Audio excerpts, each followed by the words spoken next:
Good morning to the Honorable Ministers of the Council, members of the media, online viewers, radio listeners via St. Martin Gov Radio 107.9 FM and respective radio stations island-wide. I'm Rolika Roach and welcome to the live Council of Ministers press briefing for today, Wednesday, April 14th, 2021. At this time, I would like to invite the Minister of Education, Culture, Youth and Sport, the Honorable Dr. Anders Rudolph Samuel to address you. Minister Samuel, you have the virtual floor. Thank you, Rolika, and good morning. Good morning to your colleagues. Good morning, PM. Good morning to my colleagues. Good morning to the rest of the media, and a blessed day to the people of St. Martin. Today, I am happy, yes, because school is back in at full. And this is something that we have been awaiting a very long time. When we look at the region and we look at other countries, we know that there are others who are also struggling to get their students back to face-to-face. This did not go without challenges. Yes, there are one or two schools that have challenges, and we do have some truancy cases, and we are working on them.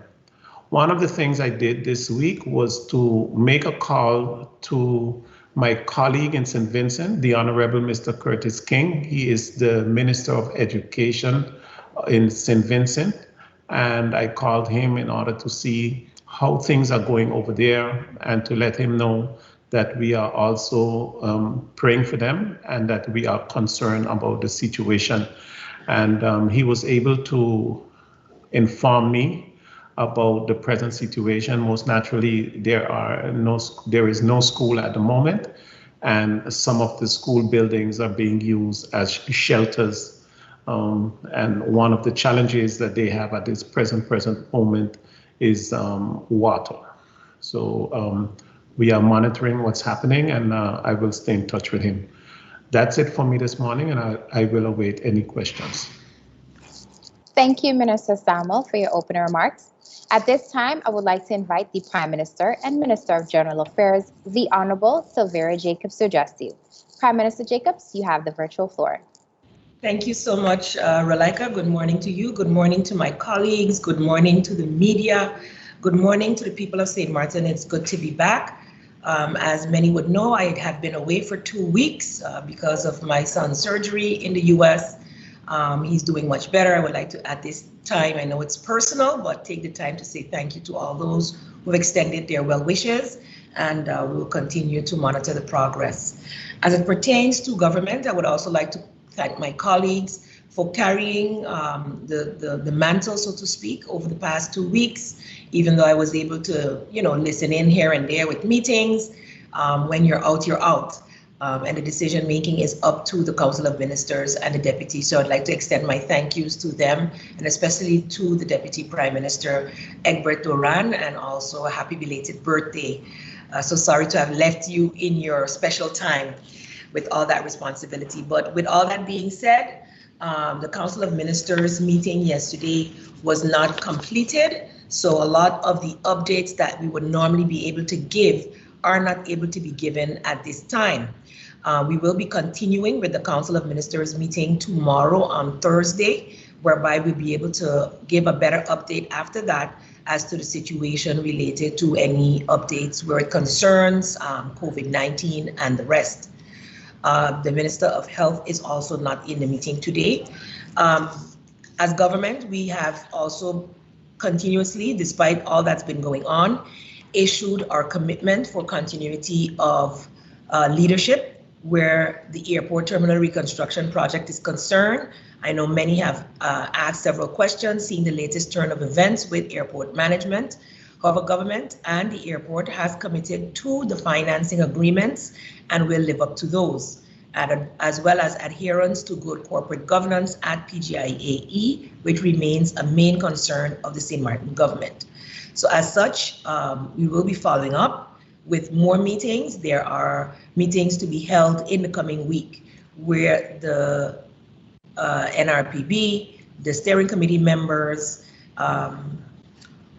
including in Washington and in the Netherlands, related to both this topic as well as other key projects that are ongoing through the funds that we received via the trust fund.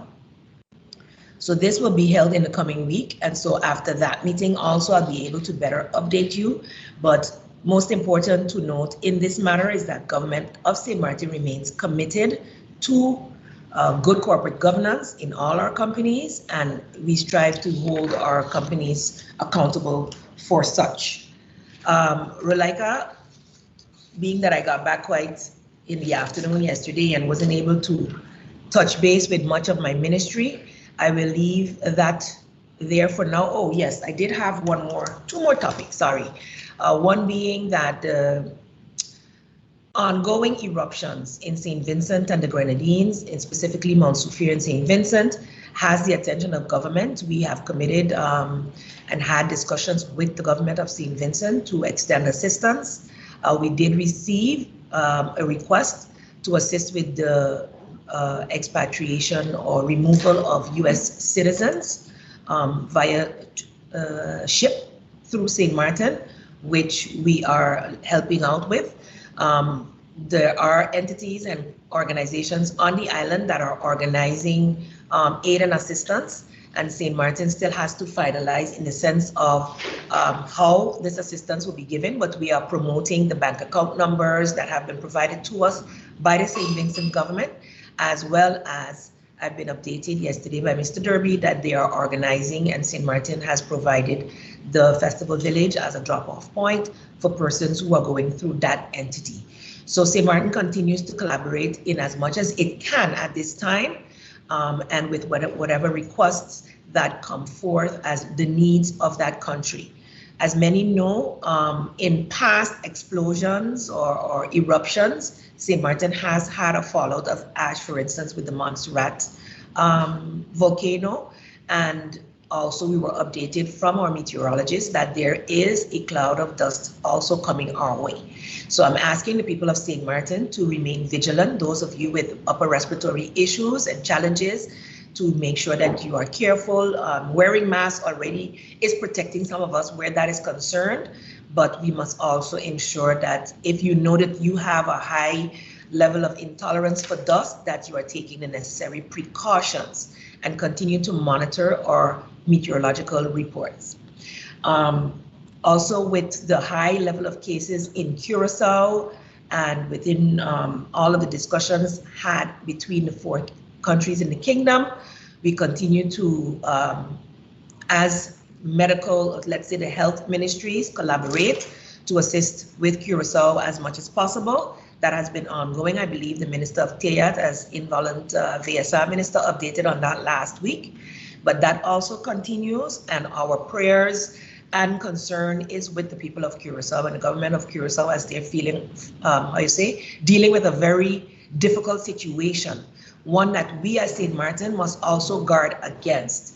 So that is indeed one of the main topics that we have to finalize discussions on tomorrow.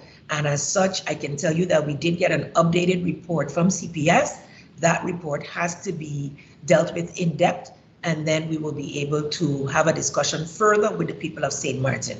Continue to be vigilant, continue to uphold the protocols. We do not want to go to a shutdown. That is something we're trying to avoid. We're actually one of the most, let's call it, busy islands where tourism is concerned. And that is our mainstay of our economy. And until we can diversify that economy, it is all we have.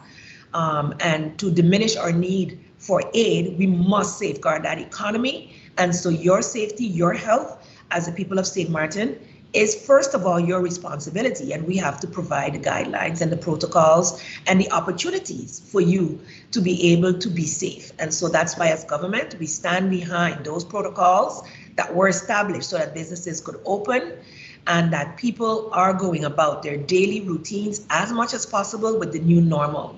So ensuring that you maintain distance from people who you do not know their status, you need to ensure that you're wearing your mask at all times and keeping a proper social distancing and keeping the good hygiene protocols. I know it's become a refrain and people be like, why are they saying it again? But literally, that's the only way we can mitigate the spread of the virus, and the variant, as we know, is also on the island. while we have done some restrictions as to entrance from high-risk countries, it can be that persons have already entered with it and it is still spreading on the island. We need you to be vigilant, and we need to also ramp up our vaccination, the speed of our vaccination program. We are actually well pleased with it at this time, as we were looking at June 1st. But seeing that the variant is also on the island, it behooves us as a country to even vaccinate faster. And I must say that CPS has opened up more lines at the Bel Air facility, and many people are coming forward now. And I use this opportunity to encourage the general population of St. Martin to get vaccinated as soon as possible, so that we can create that herd immunity, so that the negative effects of anyone who does get it is minimized. I'd like to also encourage those persons with the underlying issues to ensure that they get vaccinated as soon as possible, as they are the ones that have the highest risk of death. And we would really like to avoid that as much as possible and remain open so that we can continue to get back on our feet. Rolika, I'd like to thank you for the opportunity, and also to the media. I'm open for any questions that I'm able to answer, taking into account that I have been away for some time. Thank you. Thank you, Prime Minister Jacobs, for your opening remarks. If you've just joined us, you are watching the live Council of Ministers press briefing for today, Wednesday, April 14th, 2021. Thank you for joining us. We now move on to the question and answer session, but before we begin, I would like to inform that the Minister of Public Housing, Spatial Planning, Environment and Infrastructure, the Honorable Egbert Duran, as well as the Minister of Justice, the Honorable Anna Richardson, are both present in this meeting. However, will not be making any opening statements, but is available for any questions the media may have. The floor is open, and I would like to invite Lyndon Brown of BCN TV. You have the virtual floor. Good morning to the people of St. Martin and the ministers that are present here today. This question can talk to the Prime Minister and the Minister of Education. Ministers, what do you know about remapping of St. Martin and the benefit for the people of St. Martin? Let me repeat it again, Minister. What do you know about remapping? In other words, making a new map for St. Martin. Minister, if you don't know, I could come back and I can explain my encounter.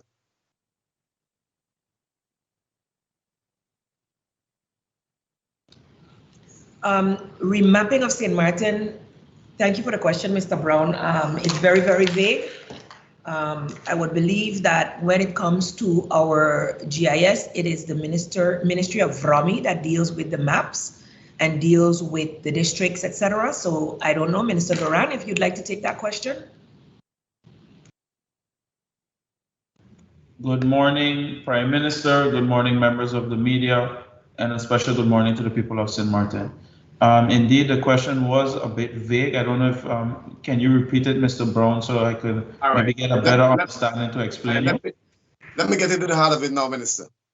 Minister, I encounter a section of the Dutch Marine, and they are busy right now remapping, meaning they have their computer, they have their camera, they are going in district, and they are remapping, meaning the old map will be history shortly. And I have more information if you don't understand. Okay, so your question is, you say that you see that they are remapping. So what is the question then? The question is, Minister, I understand it is in collaboration with the government of St. Martin. So what do you know of it? Okay, understand. Now I understand what your question is. The Department of permits that deal with addressing and different things, and particularly the Department of Policy that has a GIS officer. They deal with a GIS officer deals with the mapping of the entire country in terms of the change in the landscape. And for instance, let's just give an example. Let's say you see the Ring Road, it was pond before, and maybe the old map, it's still shown as pond. But now with the sand being there, it will be remapped. So in that context is where the Ministry of VROMI plays a role, as well as with the cadastre as well. I don't know if that gives a clear response to what you want to know. Thank you for your question. That's all you know. That's all you know about it, Minister. But what will be the benefit for the people of St. Martin? Because we know that that people build houses in areas where there's waterway and all of this. But I have contact with the communication director for the Dutch Marine in Curacao. So I will have all the information, and that's why I asked you. I believe that you have all information too, but it is more bigger than what we are speaking about right now. So what is the benefit for the people of St. Martin? The benefit of remapping, then you would have a clear context, real-time image of the island, as I explained just now, whereas back in the days, it was water, and you would see that it would be dirt or filled in land or homes, as you explained. So I'm not sure how else to answer your question, just that we'll have more accurate data in terms of a department once we're assessing certain landscape. If I may add, Rolika, also for disaster management, you would have, and that's where we collaborate with the Marines and other justice workers. In preparation for a disaster, you need to know how many persons live in a district, what the districts are specifically. So it's a collaboration between General Affairs and the mapping that the Minister of Romy is talking about, the GIS system.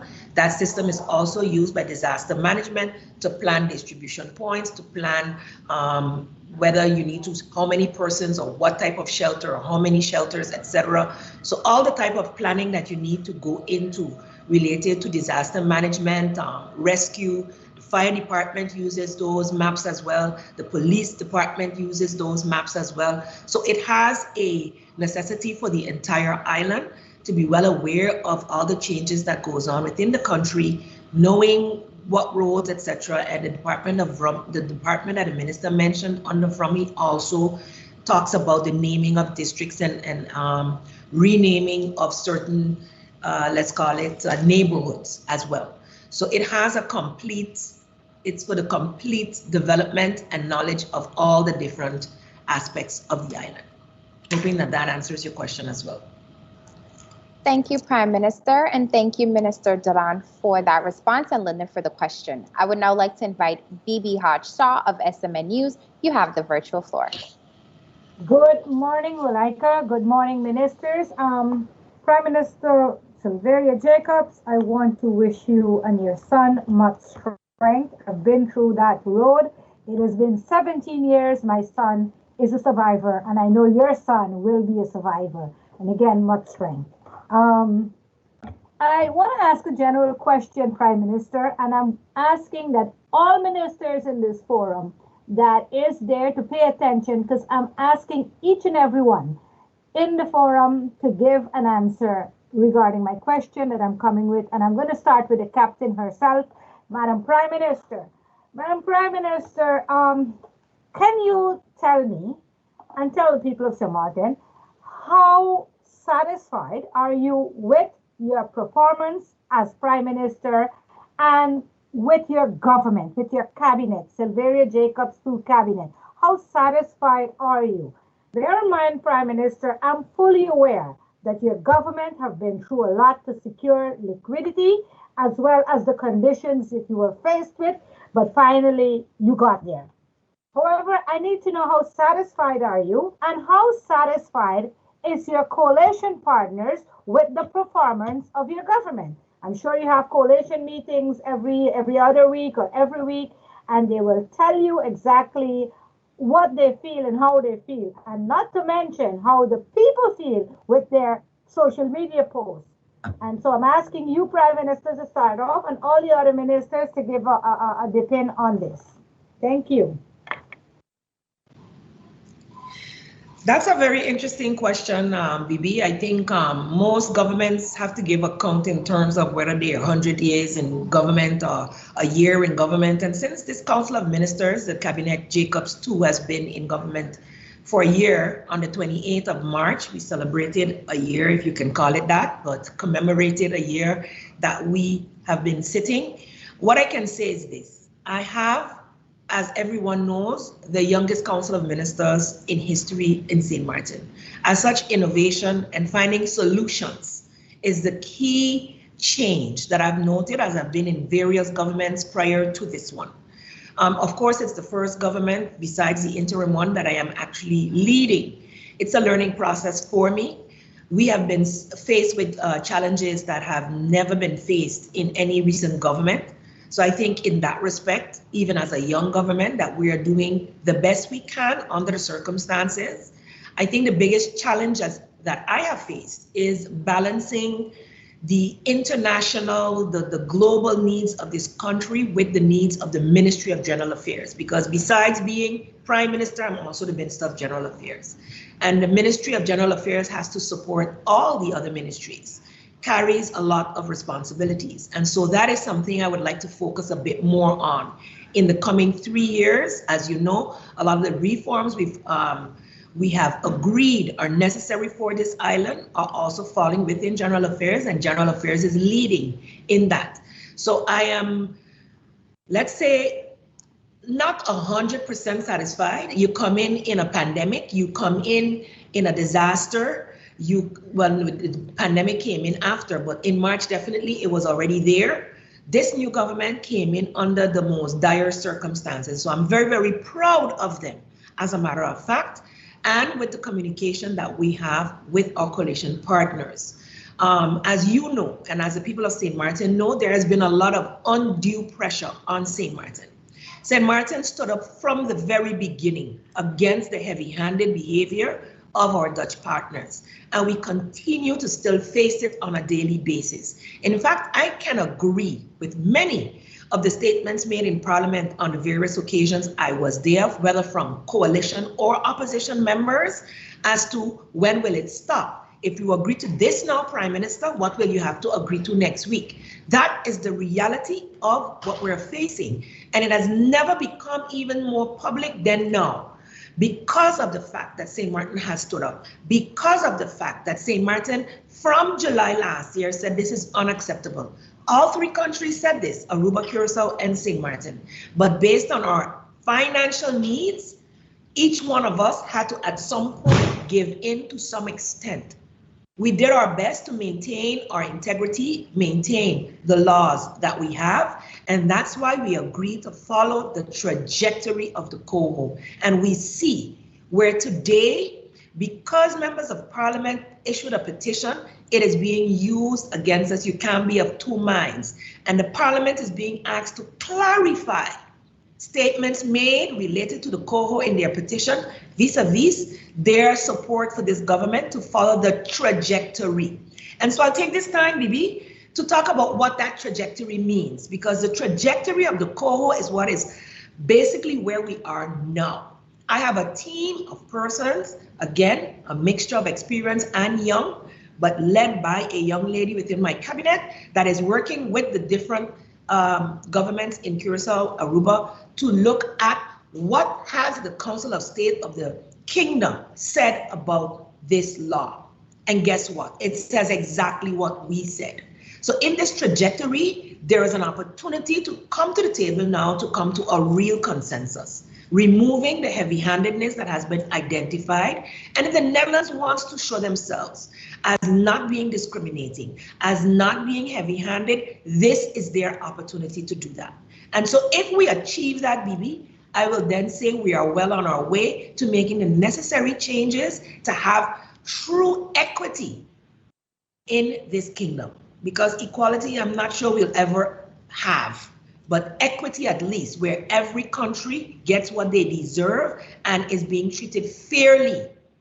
That is all St. Martin has been fighting for. That is what we will continue to fight for. And I think with this government, we have the best opportunity for it, because not only do we have support of a coalition, we have 15 members of Parliament who we have seen over the past year makes the best decision in the interest of the people of St. Martin. So I look forward to us coming from under this stress and being able to govern in the interest of the people with our governing program as the forefront. So while some of the reforms form part of our governing program as well, and we can like mesh it, there's a lot that we want to do that financially we're not able to do. And that is the reality of countries around the world. Problem is, we inherited a system from the Netherlands Antilles 10 years ago, 11 now, that was faulty. And it will take time. And I'm asking the people of St. Martin to bear with us as we go through this, because we must build our financial independence to be able to move forward. And we will need each and every one playing their part, all of the businesses complying with the taxes that they have to pay so that we can, in turn, take care of the people of St. Martin. Thank you so much, Bibi. Thank you so much, people of St. Martin. Thank you, Prime Minister, and thank you, Bibi, for the question. We now move on to the second round. Lyndon Brown, you have the virtual floor.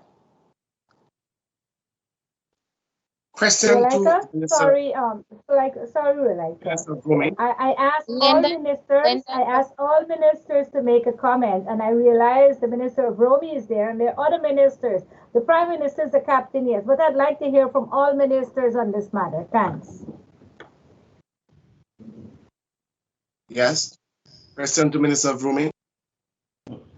Minister Doran, you have the virtual floor. Thank you, Relaika. I'm going to keep it pretty brief, but to the point as well, because the Prime Minister said a mouthful, so therefore no need to reiterate what was already said. I'll give a few points in my ministry, in the Ministry of Romy. In the Department of Inspections, people were able to do a lot of things in the past, and now when you go to control, it seems as if you're picking on individuals. In the Department of Domain Affairs, there have been years of individuals not paying their rightful dues, and now that we're trying to collect, it is as if you're picking on people. In the Department of Infrastructure Management, whether it has to do with garbage controls or different things, or with district cleaning, or even different businesses and or individuals doing certain things that are not allowed, when you go in your control, you seem as if you're picking on people. For me, my interest always was, is, and will remain, until I'm out of this particular position, best interest of the people of St. Martin. So I'm looking at who all is going to benefit, which is the majority. We're going to continue with different controls. We're going to continue with different things. I'm saying all that to say that mistakes or decisions or lack thereof of the past has put us in the position that we're in today. And if we all be true to ourselves and collectively put together our ideas and realize that we need to improve these points in order to move forward, every individual has to contribute with their 2 cents in order for us to make that dollar that we need to survive and sustain ourselves, whether it has to do with a tipping fee for waste collection or whatever have you. We all have to make these unpopular decisions, but ultimately will benefit the people of St. Martin. So if you ask me what are my views on our performance, I mean, it's hard for me to judge myself, but a conversation that I have a lot with the colleague council of ministers is that, and especially the Minister of Finance in particular, with the different challenges that he had to go through, is that you're making things, you're keeping us sustainable in crazy times, and it had others that mess it up in good times. And I'm just speaking frank and straightforward. So that in itself shows that we are doing our best to move this country back forward. St. Martin is a blessed place. We will get to where we need to be and even beyond. But the important thing is what we do in the time, in our downtime, to prepare for the big comeback. Because there's going to be a big comeback. The Minister of TIAC also mentioned the home porting. So that in itself is something that we've been fighting for years. So once we get this right, other things will trickle in effect. And it has to do with our behavior as well with this whole COVID situation. We see in Curacao, it had 6 deaths, if I'm not mistaken, in one day. Curacao is our neighbor. The weather there is the same. So when you cry, I cry, we feel it as well. So let us try to avoid and not to go down the road of getting too comfortable with the situation. Let's all contribute where we need to contribute and keep moving this country forward. Is there room for improvement? Of course. And we are human beings, and we're going to get where we need to get as soon as we need to get there. I hope that answers your question, and thank you very much. Bye-bye. Thank you, Minister Doran. I would now like to invite Minister Richardson. Thank you, Relika. I'd like to remain in the momentum that the Honorable Prime Minister and the Honorable Deputy Prime Minister have set in their response to this very interesting question received from Mrs. Shaw. And there are two words that my colleague ministers used. Prime Minister said compliance, and Minister Vromi said unpopular decisions. And just in that trajectory, I'd like to say that speaking from the Ministry of Justice, I'm probably one of the ministers that has received the most backlash. And I receive it with honor, because it means that positive change is underway. I am so honored to be serving in this Council of Ministers led by the Prime Minister of St. Martin, Ms. Silveria Jacobs, and my colleague ministers as well. From top to bottom, left to right, each one of us are dedicated in the service that we have taken up, the oath we've taken up, and I am proud to serve with this ministry. I am proud that this coalition comes together as often as we do, and we discuss. And, by rights, everyone is not going to agree with every decision that is made. And that comes into play with the unpopular decisions. But if certain cultures have developed over the years, if certain practices have developed over the years outside of what should be done, it is our responsibility to correct that. And that at times doesn't sit well with persons. At times, if you're unaware of what the law says or what the policy says, and here comes change, it can be received in a negative manner. But it is our responsibility to do what is right if we seek to turn St. Martin in the right direction. And I'm saying this to you and I'm just feeling goosebumps because I'm proud, I'm happy. I love my Council of Ministers, each and every one of them, my coalition partners. Thank you for your support. And I know that there's a lot of work to do. I bless the words of the Prime Minister when she says we have 3 more years to go. And stability is what is important. Behavior, also another word used by my colleague Minister Vromi in terms of how we conduct ourselves and manage this whole COVID situation. I mean, 70 persons have lost their lives in our sister island, Curacao, and yet in St. Martin, we still have a challenge of our people recognizing how serious this is. Minister of TEAT is doing wonders in terms of the home porting, and pretty soon we would like to make an announcement that is so positive that would come out of the home porting, in addition to all the business that it would bring to St. Martin.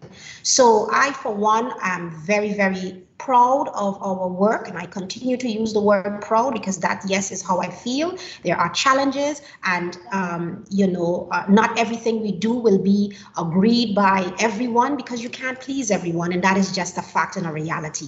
But the objective here is to have a holistic approach, be positive, be professional, and remain within the framework of the law, which gives us the guidance as to what we cannot do and how things should be done. So thank you to the people of St. Martin. Thank you to my Council of Ministers. Thank you to my coalition, but not just coalition partners, because even opposition members reach out, give their support, give their guidance, and I am truly grateful for all the input because it means all hands are on deck. We are all fighting for the well-being of this country and the betterment of this country. And I am so happy to be a part of this team. Thank you. Thank you, Minister Richardson. I would now like to invite Minister Samuel. You have the virtual floor. Thank you, Relika. And to Bibi, indeed, it's a very interesting question. 1 year has passed, and when you look back, and you ask yourself if what you have experienced in the 1 year, if that is what you were looking for, you can actually say for the year that has passed, no, because we started out literally in the middle of lockdown, in the middle of pandemic. And when it comes to education, and I will also touch a little bit on culture, youth, and sports, but when it comes to education, lockdown and no lockdown, you still have to pay attention to students that have to go and sit exams, and that they must be able to obtain a diploma that is a valid diploma. So while we have lockdown and while we have all the regulations going on These things are still happening in the background. The departments and the divisions that are in the ministry, so there's 4 departments and 6 divisions, plus the Secretary General and UNESCO, they are doing a tremendous job in the background that people don't see in order to keep the whole process running. When you look at what's happened on Monday past, where we could have eventually said all the students come back face to face, and you would have realized that we were juggling between online distance learning and being challenged to make sure at all point in time that you can follow what's happening with the students. For me, it's a very interesting year. I really would like to see the improvements come for education. I would like to see more attention being given to culture. And definitely we have to continue to strive to put attention in the word that is youth. What do we mean with it? What we want with it? How we are approaching it. Our sports facilities have been damaged with Hurricane Irma, along with the school buildings. And most naturally, as Minister of Education, you are challenged to make sure that the environment to where the students have to go and obtain their education is in the right manner. And I can truly say the preparing, repairing, rebuilding of school buildings is one of the biggest challenges I am facing. I find it very strange that even the persons that are, given the responsibility to do so, are also challenged, and this continue to be something that I am working on. When it comes to the Council of Ministers, most of the time we talk about the young ones. I can consider myself a more senior person, and it is very interesting for me to look at my younger colleagues in the way they make decisions, and sometimes I just, stay quiet, and now and again I say, but look at it from this end, look at it from that end. So I'm glad to be there with my experience of years in politics to be able to support not only the Prime Minister, but the rest of the Council. I find that our relationship in the Council is a very good one. I have a very good rapport with everyone. And I think we respect each other. That is very, very good. The coalition for me is a very interesting one. I have been in various coalitions, and this one I have experienced that they come together very often, and some of the times you are told what persons have on their mind. And this is the only thing I think that will keep a coalition going, if you can honestly tell each other how it is. For the public, it is very interesting that persons will see you going into a building to have a meeting, and they would put on the radio, and in the media, the coalition going to break. So that is also interesting to see how the public is reacting to when they see persons going to have a meeting. Parliament, on the other hand, having been a politician, member of Parliament for a long time, I think Parliament too has their hands full, especially if you look at what the Prime Minister has said in regards to the demands that continue to be put on St. Martin. As a minister, you don't always have the liberty to go out there and say what you want to say.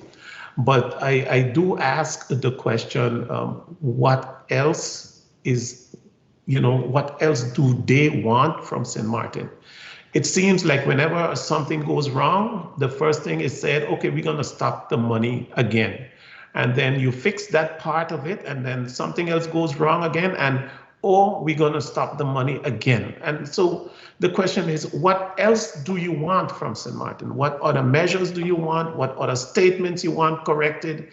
And if a statement is made in the future, should the assistance, so it is very strange, the type of behavior we are getting from the direction of the Netherlands. And I am not the speaker for the government, but I have my own opinion on it. And honestly, it is what else do you want? And if you get the statement you want today and another statement is made tomorrow, will you then say, okay, then no more liquidity or support? And BB, the thing is, we are getting support, but we always forget that we are told we have to pay it back. We have to pay it back. And yes, we have to be accountable. We have to be accountable for the money we spend. We have to be accountable to represent the people of St. Martin. So thank you for the question. I don't want to be too long, but I thank my colleagues for their cooperation, and all of us are different persons. I also say thank you to the ministry. There are always challenges when you have different personalities and getting to know each other. So as we move forward, I hope to continue doing the work that has to be done. And if we get the time to do it, I think the people of St. Martin would more than be happy. I do want to really congratulate and say thank you to our young Minister of TEAT, telecommunication, and because it isn't easy to come with an option like home porting in the middle of the off season. I don't think we understand the tremendous work that she has done to get us there. Also, most naturally, our young Minister of Finance, sometimes I marvel at his age and you know, the times when he has to, let's say, pull the rabbit out of the hat and still get the criticism of nothing being done. That is a statement that is being levied so loosely, you're doing nothing. And people don't understand sometimes the hours and you have to put in order to make life for the people of St. Martin. So thank you to the people of St. Martin for giving us this opportunity to be able to govern. And I wish us all Godspeed. And my heart most naturally goes out to our sister island, St. Vincent, and what they are going through at this moment. I thank you. Thank you, Minister Samuel, and the entire Council of Ministers that was able to chime in on that question. We now move on to the second round of questions. Lyndon Brown, you have the virtual floor. What more can we do? Question goes for the Minister of Roaming. Minister of Roaming, with the bidding process, is there a guideline that we follow, Minister? And up to now, there are some people that dissatisfied, and letters all reach to the ombudsman, Minister. I wondering, Minister, how much more clear can you be to the people of St. Martin? You said just now that there was mistake made before your time. And now you have to deal with problem that you didn't start it and you didn't make it, and people are disturbed. Can you be more specific? So let the people know. I mean, you don't exactly have to say what happened before your time, but at least clear the way so that the people can be satisfied. Okay, Mr. Brown, I don't know if you could just specify where you want me to clear the way, because the way is very, very wide. So if you can maybe, I don't know if you're talking specifically on the bidding process or in inspections or what. If you can specify, please. Your mic is muted, I believe. Yes, Minister. The bidding process that's caused a lot of people dissatisfied and angry. Well, just to clarify, you're saying that it's causing a lot of people to be dissatisfied. I don't share that sentiment. I believe it's a small group or more so a selected few that are dissatisfied. At the end of the day, as I indicated, maybe this would be the fourth time I'm addressing this in press briefing, but I have no problem reiterating it. Somebody has to win and somebody has to lose. This is not the first bid that ever took place. Last time in 2016, There was discussions then as well with who won and why they won and who shouldn't have won. Again, any time the House of Parliament requests for me to come there and clarify, I'll do so there. I did so in a press briefing, I believe it was 2 or 3 weeks ago, where I indicated the exact processes that took place and led to the awarding of the bids, and everything was done in an open and transparent manner. Anyone has the right to go to the ombudsman, to go to the court, to challenge those things. What we went a step further in terms of those that were disqualified. We gave them a letter indicating where they fell short in terms of what was missing in terms of documentation. Those that were qualified but did not win also received clarification as to the amount of points that the winner had and their amount of points that they had. We even indicated in the letter that was sent to them that, you were not selected based on XYZ. If you want more clarifications, you can always contact the Department of Infrastructure Management and receive clarifications. After that, we received 2 letters from 2 separate companies via the ombudsman to respond. We responded to one of them. The other one should be sent out anytime soon. So everything is there. At the end of the day, I understand that some might be dissatisfied or all the time and hard work that goes into preparing necessary bidding documents, but you have to accept if you didn't win, you didn't win. Because even if that particular company had won, another company would have felt at disadvantage. And we are trying to, as much as possible, be transparent and give them the opportunity to come and see their documents and do what we have to do. More than that, I cannot do. And again, I want to reiterate that every advice, in particular, this one, all follow a process. You have the worker, you have the supervisor, you have the department head, you have the financial controller, you have the secretary general, you have the head of finance, you have the secretary general of finance, then it reaches to the minister for approval, then it goes to the council of ministers, then it goes to the minister of finance, and then it goes to the governor, and then it comes back to the minister. All in those different steps and procedures.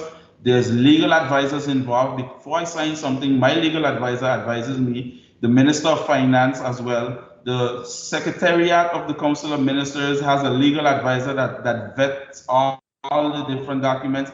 Then it goes to the governor. The governor has a legal team that vets all documents. So if there's any, shadow of a doubt that the process was followed, put that logic into consideration and then judge for yourself. The Minister of VROMI cannot change any criteria after the fact. It is impossible. And anyone in general, whether it's members of parliament or respective bidders, any stakeholders that have proof of such, I'm inviting you to please bring it, or we can have a discussion, or maybe if some things are not clear on your end, we have no problem as the Department of Infrastructure Management to clarify such. More, Mr. Brown. And one more question. Well, let me follow up on this, Minister.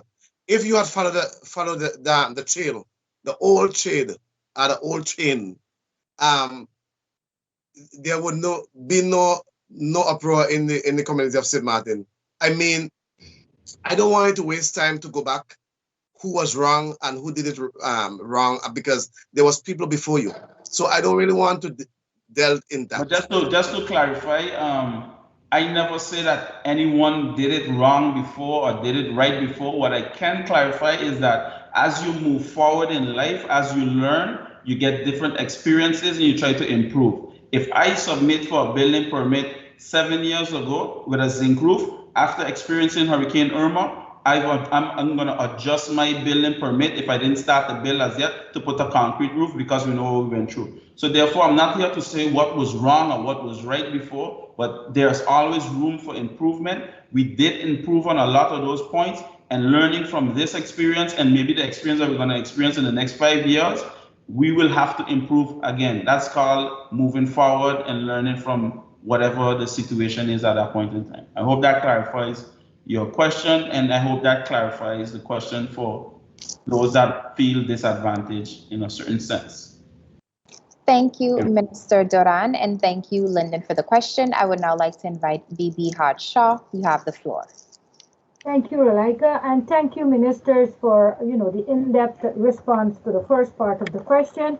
Now, I'm going to ask again, and this time asking Prime Minister and other ministers, do you believe that more can be done so that the country can meet the good governance into making sure, like all supervisory boards, management boards, are in place at full capacity, so that we can get more and everything that is out of our government-owned companies? And in saying that, we have SZB without a board, and I'm sure the Netherlands financing is not hindering us from having members appointed to SZB. We have the managing director of the harbor, which a process was started quite some months ago, still not finalized.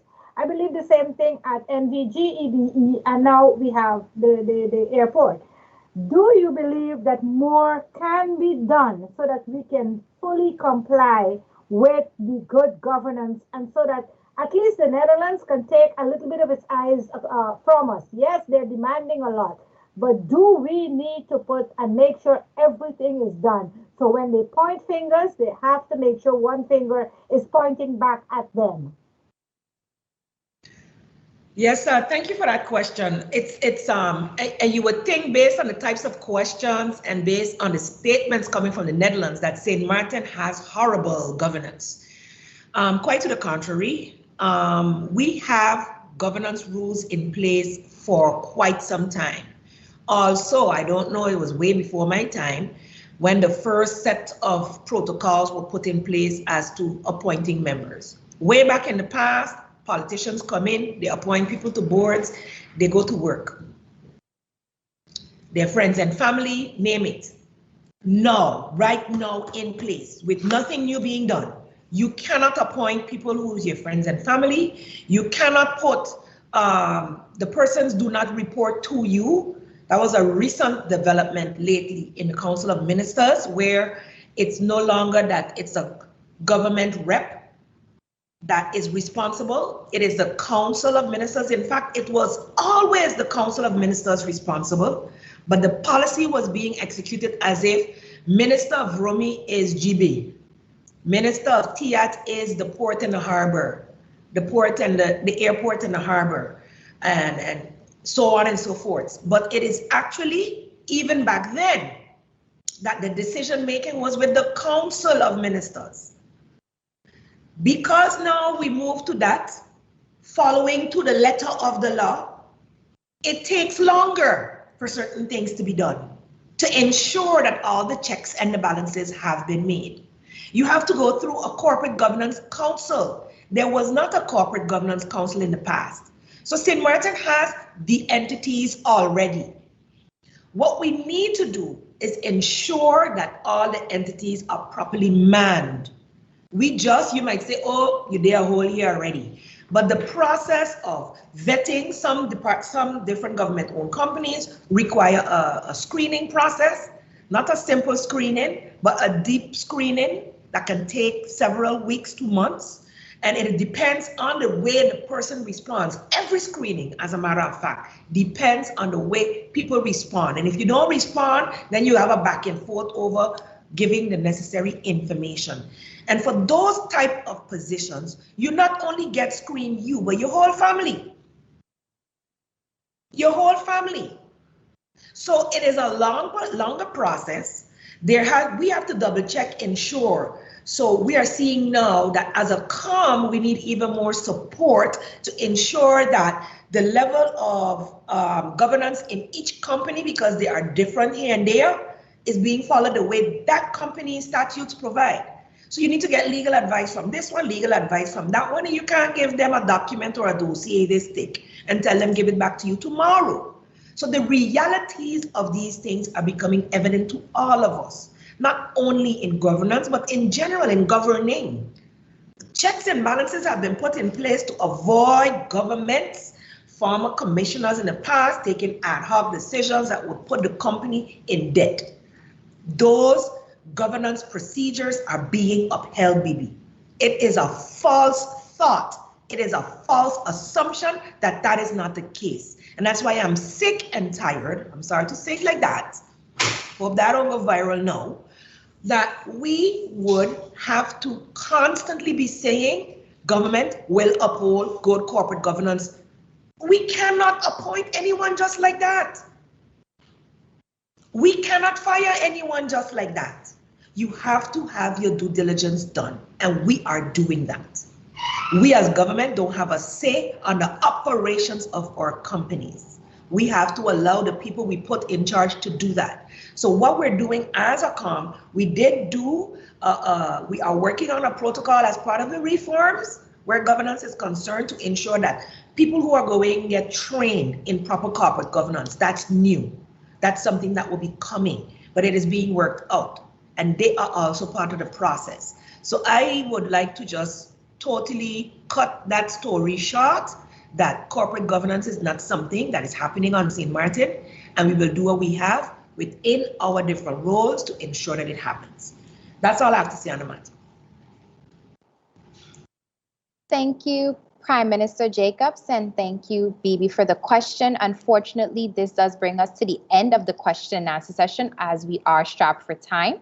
Once again, members of the media, thank you so much for taking part in this morning's press briefing. If there are any, Minister Duran, I would like to close off the question and answer, and then I would allow you to follow up. Once again, members of the media, if you have any questions that you would like to pose directly to the minister, please be sure to send those in writing to the various ministers' cabinets. Minister Duran, you have the floor.